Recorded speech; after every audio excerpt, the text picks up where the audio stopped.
Замест военной зброі граблі і рыдлёўкі. Парадку 300 военнослужащих войсковых частей Брестского гарнизона вышли на доброупорядкование территории Брестской крепости. Не за горами зима, поэтому чтобы вот это все листья, которые нападало, убрать, чтобы помочь немножко крепости, потому что работников здесь не очень много. Мы с офицерами, с командирами частей гарнизона приняли решение на совещании провести вот такой субботник, в том числе посвященный 75-летию победы в Великой Отечественной войне. Прыбраць лісце, непатрэбныя галіны, расчысціць сцежкі. Агульная справа аб'ядноўвае. Да навядзення парадку далучыліся як военнослужачыя тэрміновай службы, так і афіцэрскі састаў.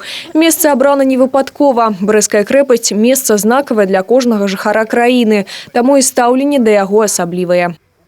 Это прежде всего зов души, потому что крепость, территория крепости – это, я думаю, что для любого человека, бывшего Советского Союза, не только нашей республики, это место священное. Все об этом знают. Поэтому вот прозвучал такой призыв, я и откликнулся. Точнее, моя душа. Это наш долг, как военнослужащих, прийти сюда, помочь, навести порядки.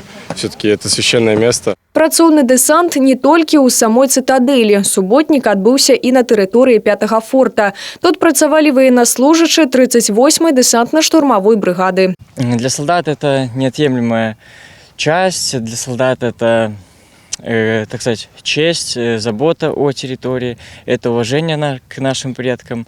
Для них это очень интересно, так сказать, разнообразие повседневной их жизнедеятельности. Но это наш долг — облагораживать нашу страну, делать ее красивее, следить за ней, за порядком, чтобы она была всегда красивая, ей было уютно, приятно жить, чтобы люди гордились нами, смотрели, как мы помогаем другим людям и делали то же самое.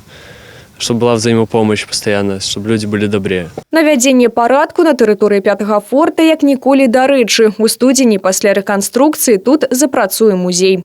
Анастасія Кузіч, Юрий Плінда, телерадиокомпанія «Брест».